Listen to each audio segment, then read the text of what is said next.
आजचं आपलं दिनांक 4 मार्च 2022 रोजीचं हे 208 व पुष्प सलग संविधान पारायणाचं आपण घेतो आहोत.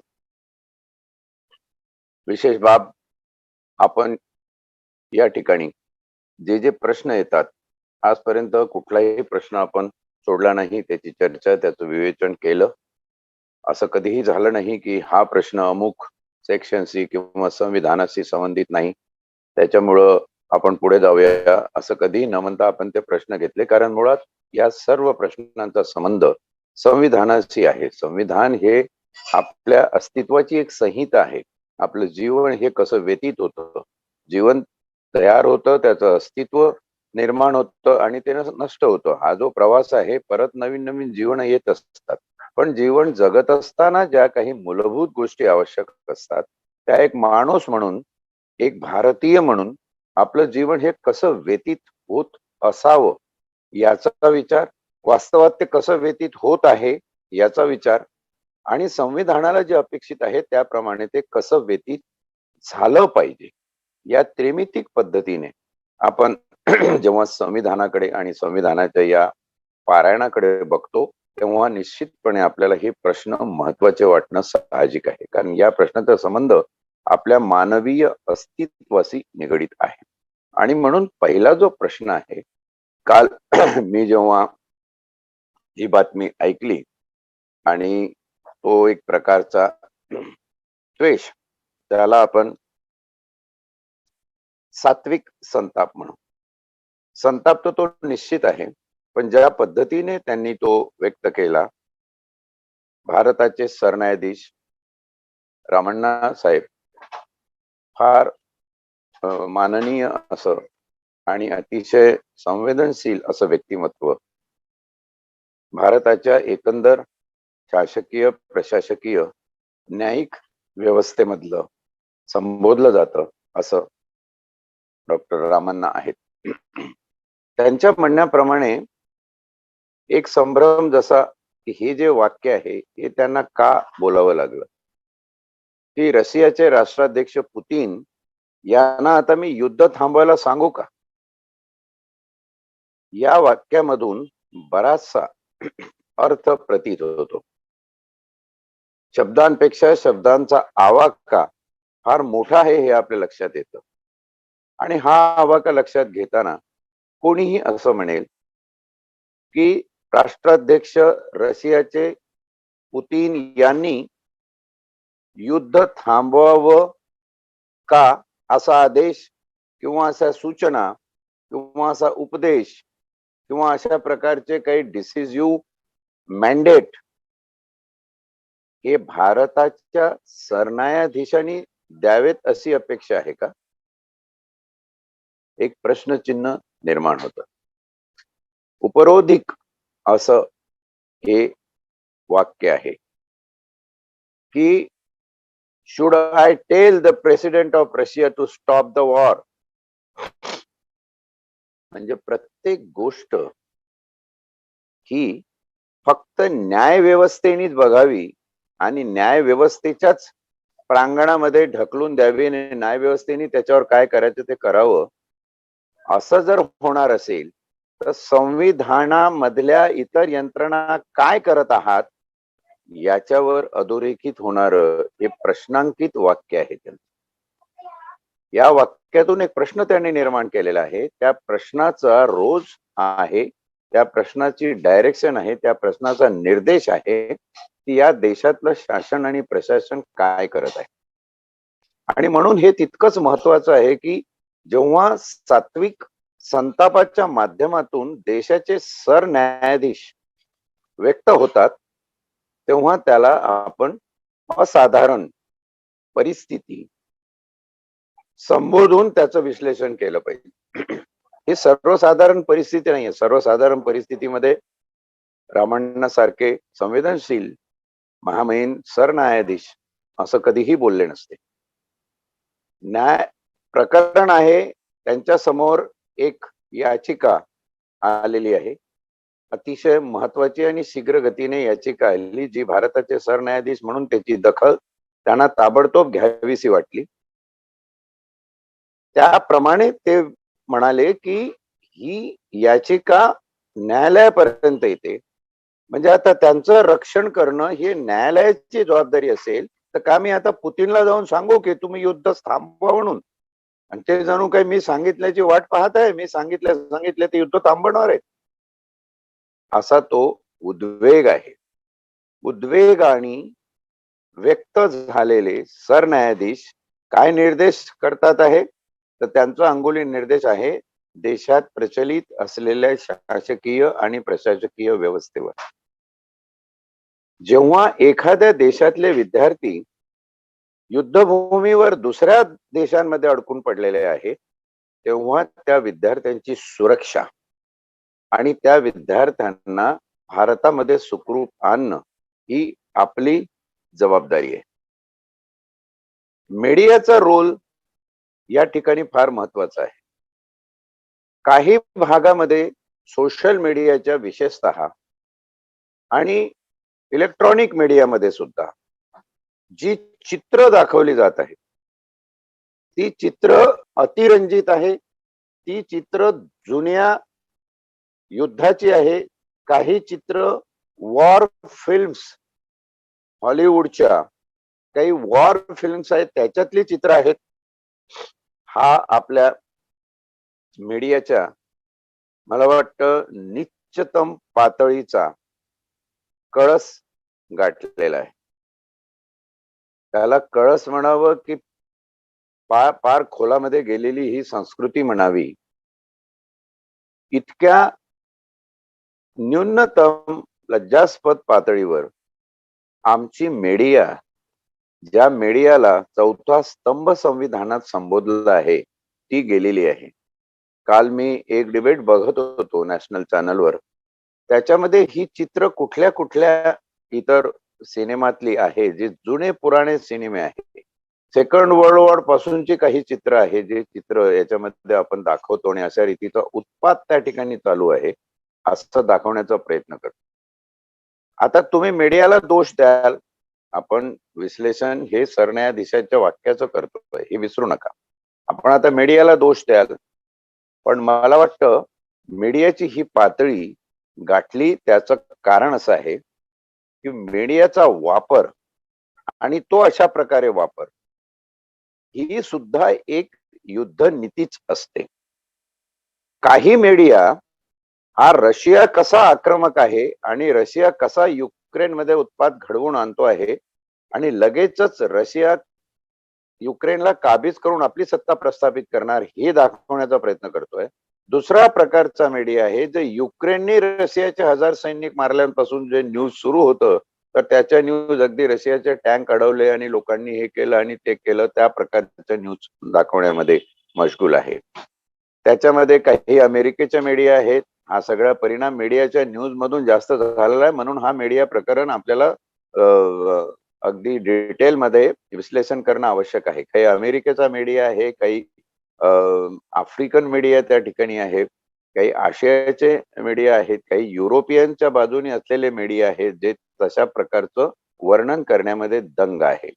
तुम्ही म्हणाल सरसकट मीडिया हा हे आहे. मीडियाने आपली नीतिमत्ता सोडून केव्हाचीच सोडलेली आहे. नीतिमत्ता मीडियामध्ये राहिलेली नाही. त्याचा वापर राजकीय शक्ती आपल्या युद्ध नीतीसाठी कसा करून घेऊ शकतात, त्याचं उत्कृष्ट उदाहरण म्हणजे रशिया युक्रेन युद्धामध्ये असलेला मीडियाचा हस्तक्षेप.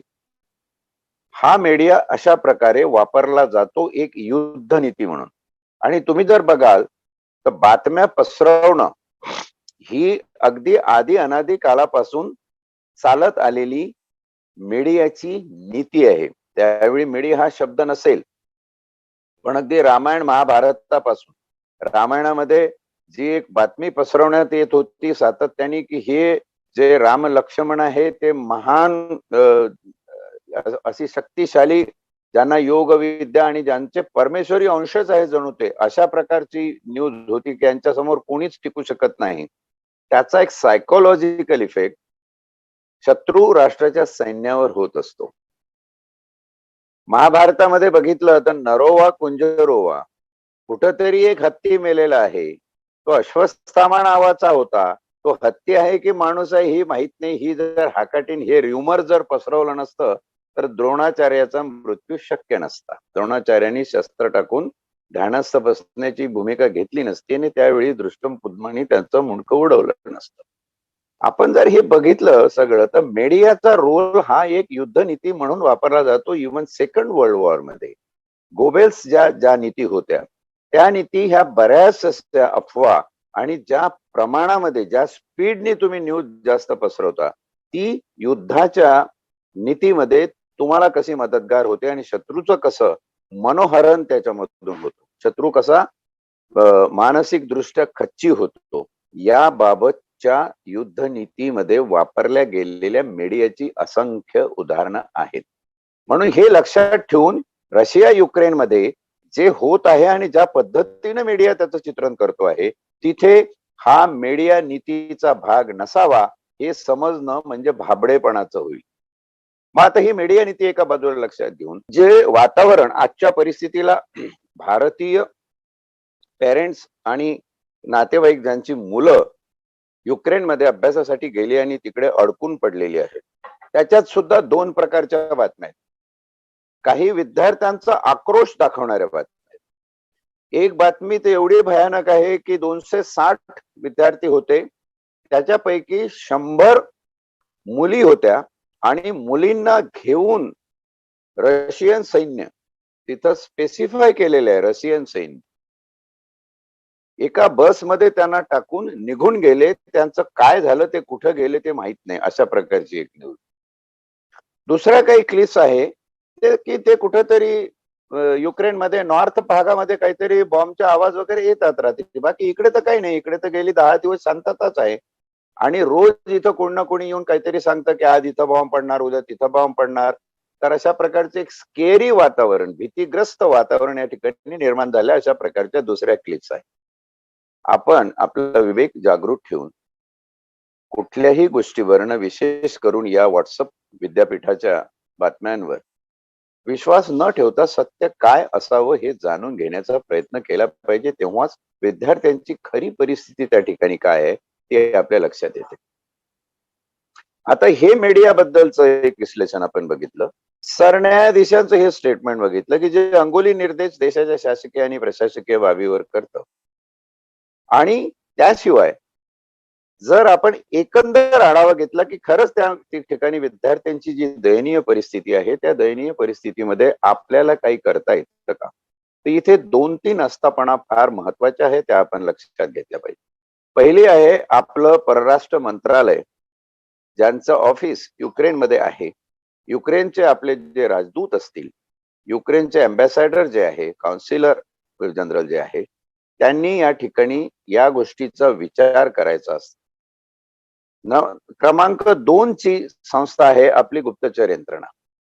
अजित डोवल साहेब आहेत किंवा बाकीची जी काही यंत्रणा आहे ज्या यंत्रणेला ही माहिती आगाऊ समजत असते आणि ती यंत्रणा अशा प्रकारची व्यवस्था करण्यासाठी शासन आणि प्रशासनाला सांगत असते. किंबहुना ते त्यांचं काम आहे. रॉ सारखे जे आपले संस्थात्मक संविधानिक व्यवस्थेचे भाग आहे त्यांनी या ठिकाणी वर्कआउट करायचं. आणि तिसरी यंत्रणा आहे आपलं संरक्षण खातं आपली एअरफोर्स किंवा मिलिटरी ज्यांनी ही व्यवस्था करायची आहे. कारण आता या ठिकाणी प्रायव्हेट बस पाठवून किंवा प्रायव्हेट विमान पाठवून एखाद्याचं जेट पाठवून तुम्हाला काही करता येणार नाही. इथे मिलिटरीचीच वाहनं तुम्हाला वापरणं आवश्यक.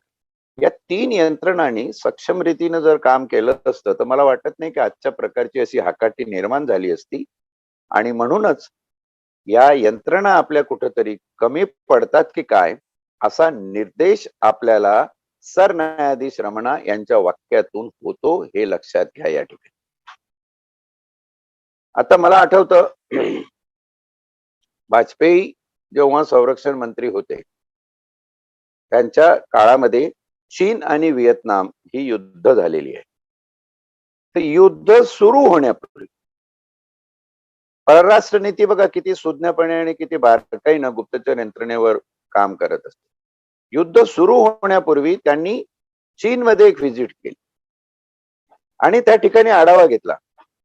तिथले कॉन्सिलर जनरल अँबॅसेडर जे कोण असतील त्यांना सांगून त्या परिस्थितीचा आढावा घेतला आणि जर समजा हे युद्ध पेटलं आणि आपले भारतीय जे व्यापारी असतील, व्यावसायिक असतील, नोकरीत असतील, विद्यार्थी असतील, त्यांची संख्या किती आहे आणि त्यांना जर आपल्याला लिफ्ट करून सुखरूप ठिकाणी आणायचं असेल, ते चीनमध्येच एखाद्या बंकर ठिकाणी सुखरूप ठेवायचं असेल किंवा भारतामध्ये आणायचं असेल, त्याची नीती काय असावी याच्याबद्दलचा सूक्ष्म विचार करण्यासाठीची ती व्हिजिट होती.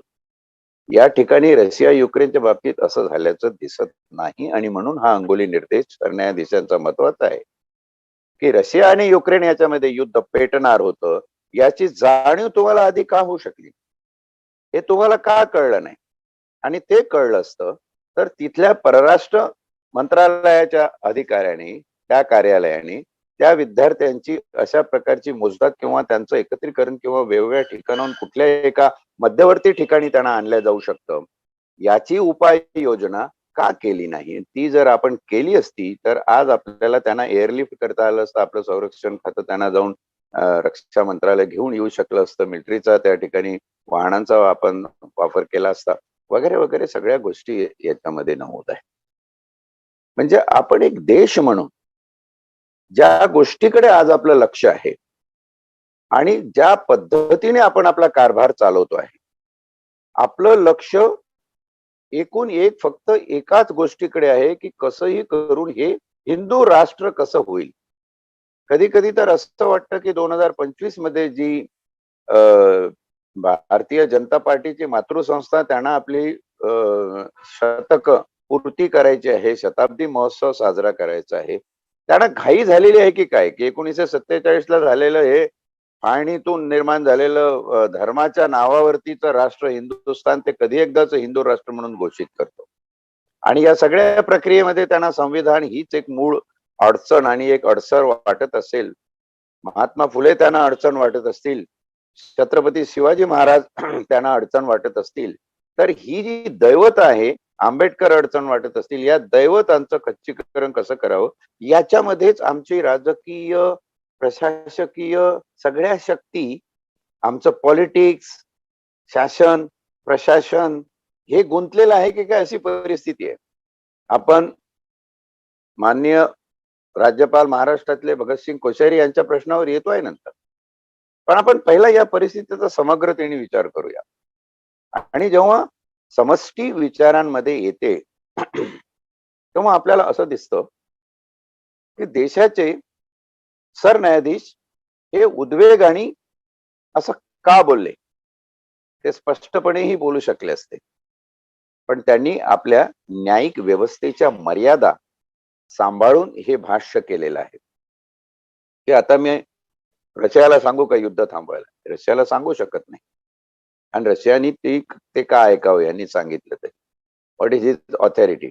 रशियाला जिथे युनो मध्ये वेटो आहे, तिथे तो एखाद्या देशाच्या सरन्यायाधीशाचं वक्तव्य थोडीच विचारात घेणार.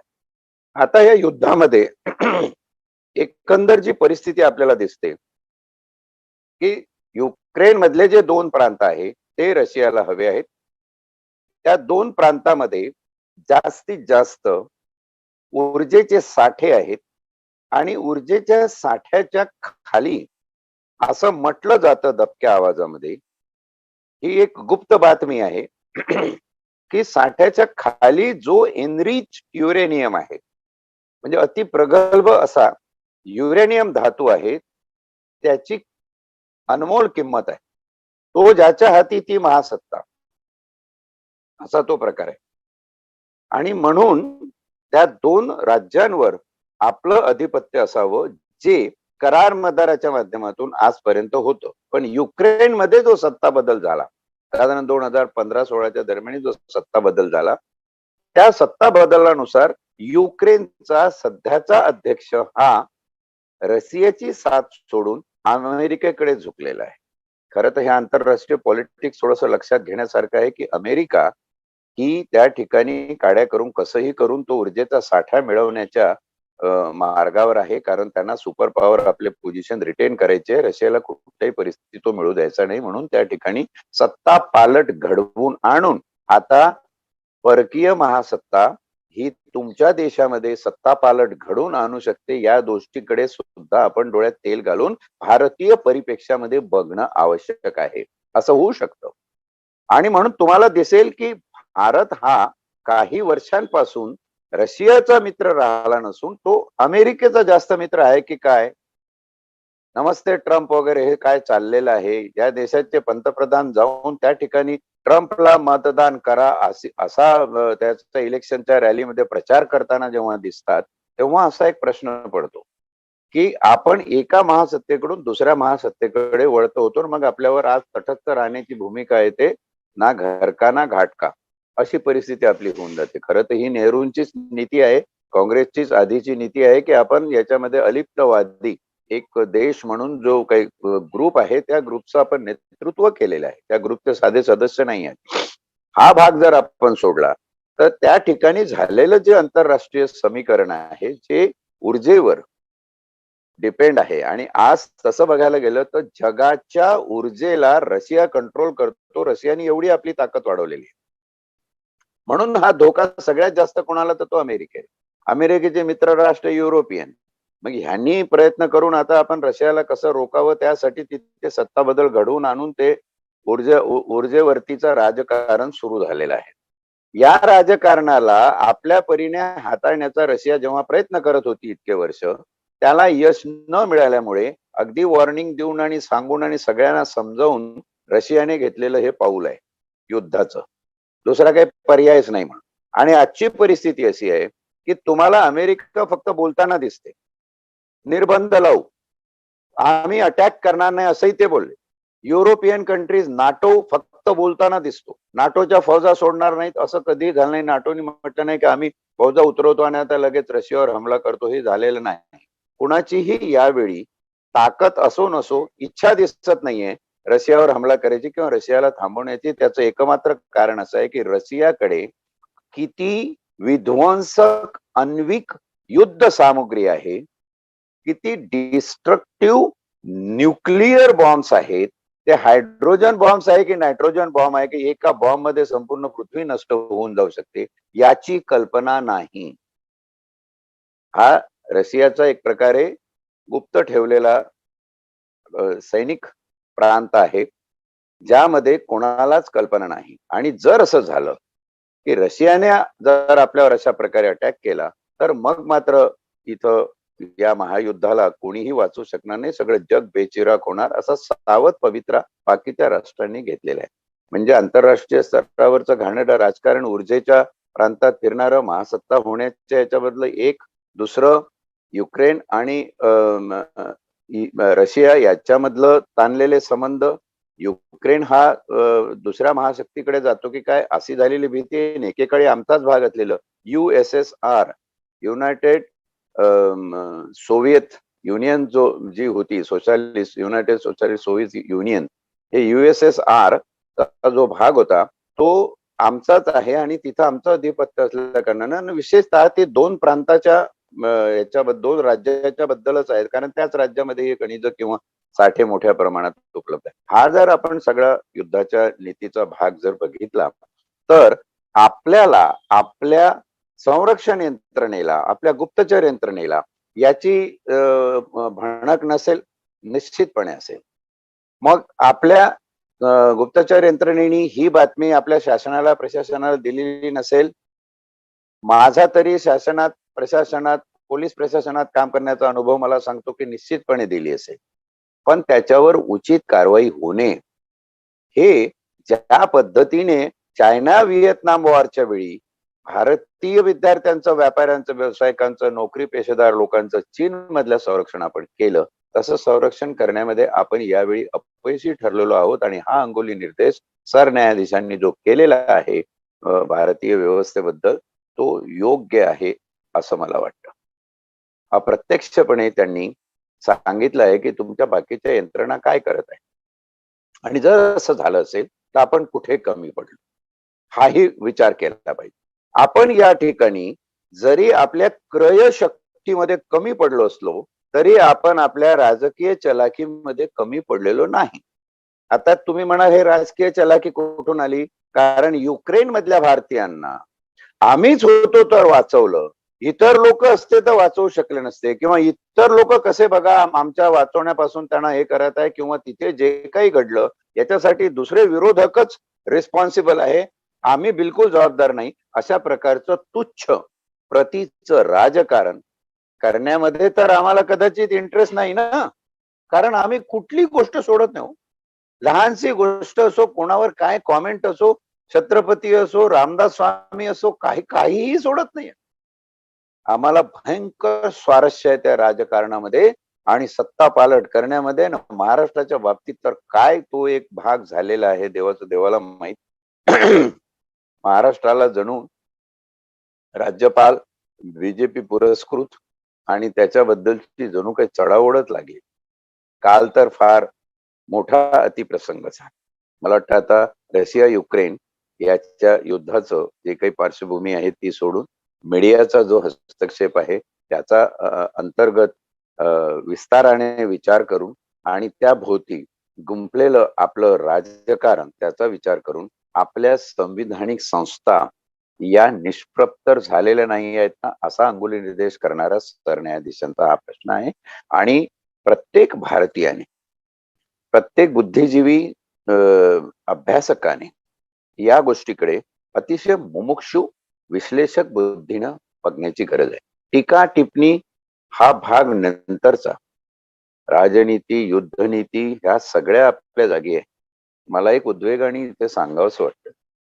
युद्धनीती, वॉर अफेअर्स फिलॉसॉफी याबद्दलचे किती कोर्सेस आपल्याकडे कुठे कुठे शिकवले जातात. हार्डली एखाद्या युनिव्हर्सिटीमध्ये एखादा कोर्स असतो. मला आठवतं मी युनोच्या प्रतिनियुक्तीवर असताना लॅरी स्मिथ नावाचा माझा अमेरिकन पोलीस अधिकारी मित्र होता. तो मला सांगायचा की आमच्या देशामध्ये, अमेरिकेमध्ये तुमची रामायण आणि महाभारताचा अभ्यास होतो वॉर स्ट्रॅटेजी शिकण्यासाठी, युद्धनीती शिकण्यासाठी त्याचा अभ्यास होतो.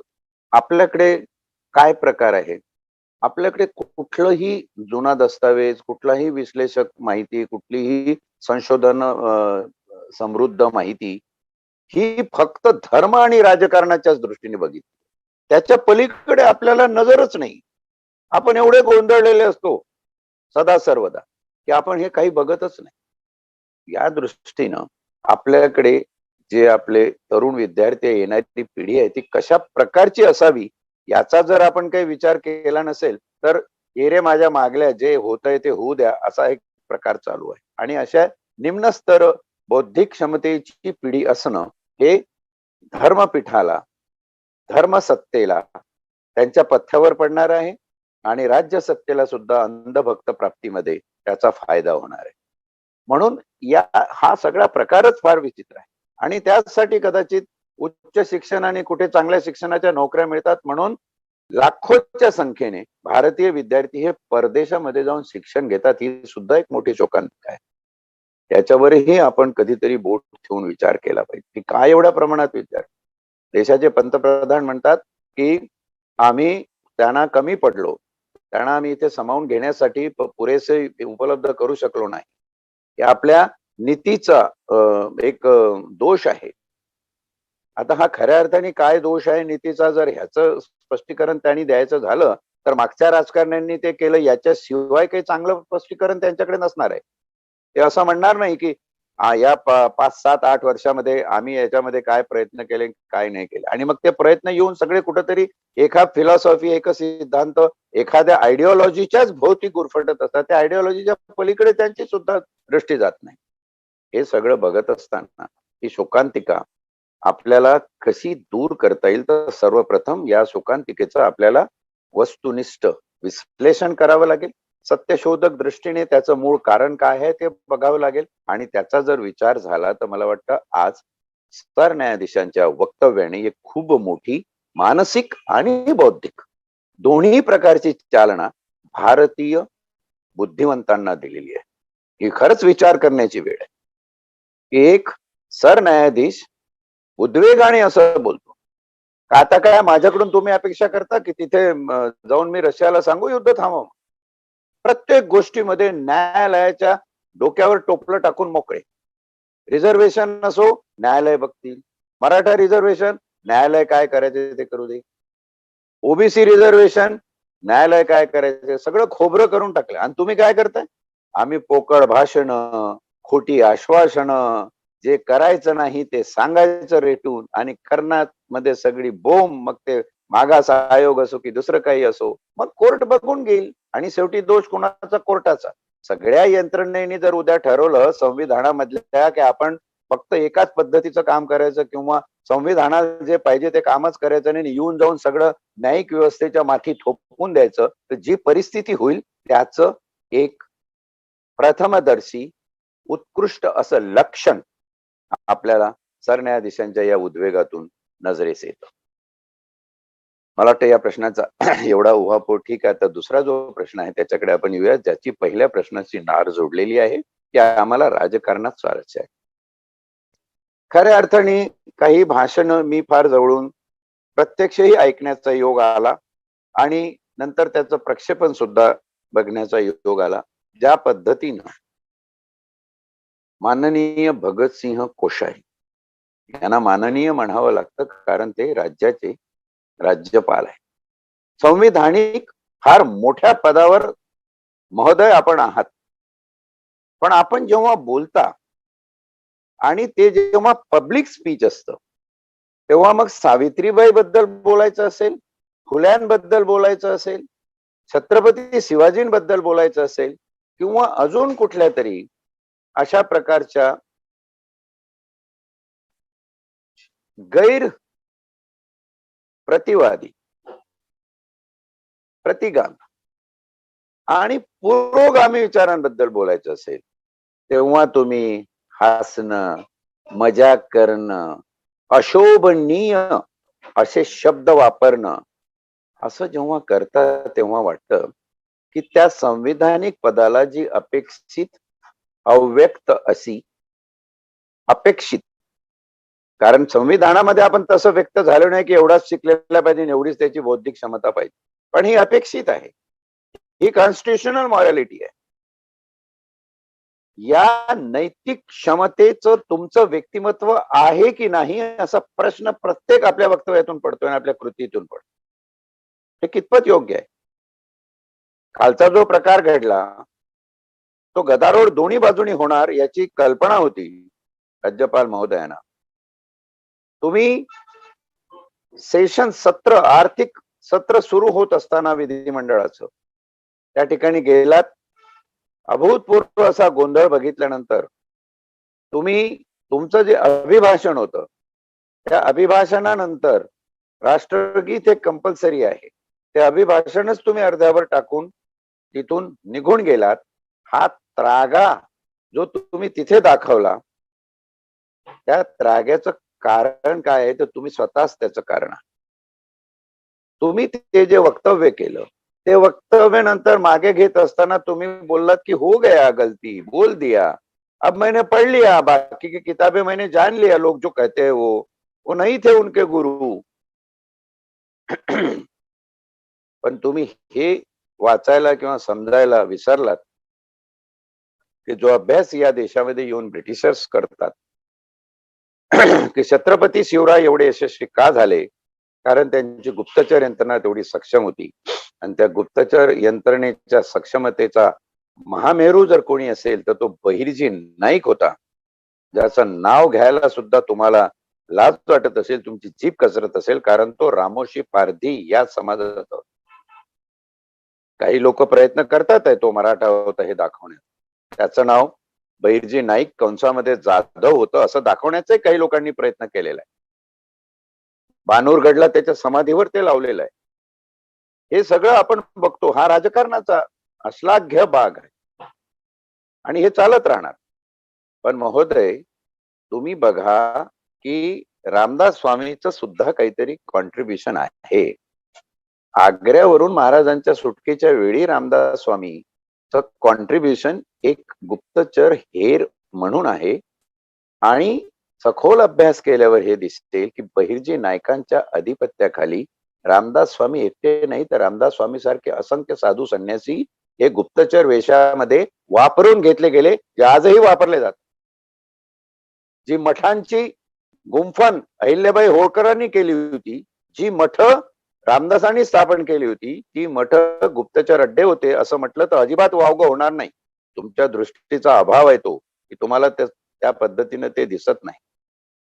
मी एवढंच म्हणतो, याचा अर्थ ते काही शिवाजी महाराजांचे गुरु होतात असं अजिबात नाही. ते कुठे त्यांना भेटलेही नाही. प्रत्येक इंटेलिजन्स एजन्सीमध्ये काम करणारा माणूस काय मोदी साहेबांना जाऊन भेटू शकतो का? शक्यच नाहीये. पण तुम्ही त्यांना गुरुत्व बहाल करण्यासाठी नंतरचा जो साहित्यिक खोटेपणा केलेला आहे, तो खोटेपणा अधोरेखित जेव्हा या जनतेने केला, महात्मा फुल्यांचे लेख जेव्हा शिकले आणि मोठे झाले, त्यांना हा फोलपणा दिसला. त्यांनी असंख्य असं साहित्य याच्यावर निर्माण केलेलं आहे. ती भावना प्रमाण समजून, किंबहुना या भावनेची तुल्यबळता किती आहे, हे जर तुमच्या लक्षात येत नसेल, तर तुमची विद्वत्ता आणि तुमचं बौद्धिक सामर्थ्य त्या पदाला शोभनीय आहे की नाही असा प्रश्न पडतो. आणि ते जर नसेल, तर केंद्रामध्ये बसलेल्या शासनाने, या देशाच्या पंतप्रधानांनी, या देशाच्या राष्ट्रपतीने हा विचार करावा. आंबेडकरवादी म्हणून घेणारे राष्ट्रपती या देशाचे आहेत. त्यांनी हा विचार करावा, की जे व्यक्तिमत्व आपण महाराष्ट्रात राज्यपाल म्हणून पाठवलेलं आहे, ते काय क्षमतेचं आहे आणि ते काय करत आहे. तुमच्याकडे असंख्य विद्वान असतात. IAS आणि IPS अधिकाऱ्यांची लाईन लागलेली असते.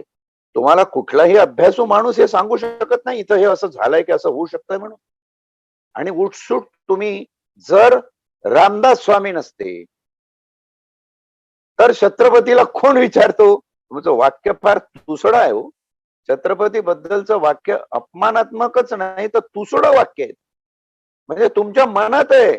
छत्रपती बद्दलचा द्वेष तुमच्या मनात आहे. आणि ही प्रतिगामी शक्ती आहे देशात. ज्या प्रतिगामी शक्तीने त्यांना शूद्र आहे म्हणून राज्याभिषेक नाकारला, त्या शक्तीचं प्रतिबिंब आहे.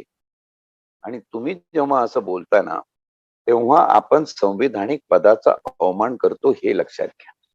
हे झालं मूळ प्रकरण, ज्याच्यावरून कालचा प्रसंग गुजरला, की ज्याच्यामध्ये तुम्हाला अभिभाषण अर्धवट सोडून जावं लागलं. स्वतःच्या पदाची, स्वतःच्या अस्तित्वाची थोडी जरी तुम्हाला दखल घ्यायची असेल, जराशी जरी आपल्या स्वतः प्रती खंत निर्माण होत असेल, तर आपण आपल्या पदावरून दूर झालेलं बरं. कारण हा महाराष्ट्र, ही रयत तुमच्या एकट्याने संपणार नाही. तुम्ही प्रयत्न करत आहात, तो फोलपणाचा प्रयत्न आहे. राहता राहता प्रश्न एवढाच पडतो, की अभिभाषण सोडून तुम्ही गेले आणि राष्ट्रगीत न म्हणताच निघून गेले, तर हा राष्ट्रगीताचा किंवा राष्ट्रध्वजाचा अपमान होतो का? तर माझ्या लेखी तो तसा होत नाही, कारण राष्ट्रगीत सुरूच झालेलं नव्हतं. राष्ट्रगीत व्हायला अजून वेळ होता. मध्येच जर असं काही झालं आणि राष्ट्रगीत सुरू नसताना जर कोणी निघून गेलं, तर तो काही राष्ट्रगीताचा किंवा राष्ट्रध्वजाचा अपमान समजला जात नाही. आपला जो फ्लॅग कोड आहे, त्या कोड प्रमाणे असं काही होत नाही. म्हणून तो भाग ही प्रश्नकर्त्यांनी एक उत्तर म्हणून याचं लक्षात घ्यावा. परंतु ही परिस्थिती राज्याच्या राज्यपालावर येते. ही मला वाटतं पहिली वेळ 1960 पासूनची महाराष्ट्राच्या राजकीय, सांस्कृतिक आणि एकंदर इतिहासातली असावी. महाराष्ट्राला असा इतिहास नाहीये. आणि ही जी काळीमा लावण्याचा आपण प्रयत्न करत आहात, आपण संविधानाचा अपमान करत आहात. आधीच्याही याच्यामध्ये मी सांगितलं, याच्यावर भाष्य करत असताना, की संविधानाचा अपमान करत आहात आणि संविधानाच्या अपमानावरून तुम्हाला त्या संविधानिक पदावर राहण्याचा नैतिक अधिकार नाहीये. तुम्हाला प्रशासकीय अधिकार असेल, त्याचा अतिरेक तुम्ही करून घ्या, किती दिवस करायचा असेल तो. पण लक्षात घ्या, जगाचा इतिहास असं सांगतो, लिओ टॉलस्टॉयचं युद्ध व शांती हे पुस्तक वाचलं तर असं दिसतं, की प्रत्येक गोष्टीला बुमरँग येतो. वक्तव्य करणाऱ्यांनी, मग ते महामहिम राज्यपाल असोत किंवा अजून काही या राज्यातले, देशातले वाचाळ वीर असो, तुम्ही लक्षात घ्या, बुमरँग हा तुम्हाला येणार. तुम्ही जेव्हा तुमची वाचासिद्धी वाचाळ वीर होण्यासाठी वापरता, तेव्हा जनता सुज्ञपणे त्याचा विचार करत असते आणि त्याच ठिकाणी प्लॅनिंग करत असते. हे प्लॅनिंग तुम्हाला कधीही कळू शकत नाही, सोशल सायकोलॉजी त्या माध्यमातून हे प्लॅनिंग होतं, सामूहिकरित्या होतं. याचा कोणी पूर्व आराखडा तयार करू शकत नाही. पण या प्लॅनिंग मधून बुमरँग आल्याशिवाय राहत नाही. तो ब्रिटिश सत्तेलाही आला, तो मुघल सत्तेलाही आला, तो हिटलरही त्याच्यातून वाचू शकला नाही. आज रशिया आणि युक्रेनचं चालू आहे, त्याच्यातून जर असा खलनीतिस्पद काही डावपेच असेल तर तोही बुमरँग पासून वाचू शकणार नाही, हे आपण लक्षात ठेवलं पाहिजे या ठिकाणी. आणि म्हणून या दोन्ही प्रश्नांची उत्तरं अशा प्रकारे आपण देण्याचा संविधान पारायणामध्ये प्रयत्न केला आहे. आज वेळेची मर्यादा लक्षात घेतात आपण 208 व पुष्प हे प्रश्नोत्तराच्या पुष्पाच्या खात्यात जमा करतो आहोत. उद्या आपण 209 व पुष्प दिनांक 5 मार्च 2022 रोजी गुंफू आणि त्याच्यामध्ये पुढचं आर्टिकल 359 जे अतिशय महत्वाचं आर्टिकल आहे, ज्याच्यामध्ये भाग 3 मध्ये प्रदान करण्यात आलेले मूलभूत हक्क त्यावर सरसकट आणीबाणीच्या काळामध्ये किंवा राष्ट्रपती राजवट लागल्यानंतर काय परिणाम होतात याचा सविस्तर आढावा घेतलेला आहे. 258 मध्ये आपण फक्त संविधानात भाग 3 मध्ये दिलेल्या अनुच्छेद 19 नुसार सांगितलेल्या मूलभूत हक्काचा विचार केला, अभिव्यक्तीच्या स्वातंत्र्याचा हक्क त्याचा विचार केला. त्याशिवाय आपण आपले जे काही गुन्हेगारी प्रोसेसला फेस करण्याचे हक्क आहेत किंवा एकंदर जीविताचे व जीविताच्या संरक्षणाचे हक्क आहेत, त्याचा विचार आपण आणीबाणीच्या काळामध्ये कसा त्या हक्कांवर गदा येते किंवा कुठे रिलॅक्सेशन असतं त्याबाबत आपण 359 अनुच्छेदावर त्याचा विचार उद्या करणार आहोत. इतप्पर आज केलेल्या विवेचनावर जर काही अभ्यासू विश्लेषणात्मक प्रश्न असतील, पुढची एखादी दिशा दर्शवणारी प्रश्न असतील तर प्रश्न करताना स्वागत करतो आणि आज इथे रजा घेऊन थांबतो. धन्यवाद.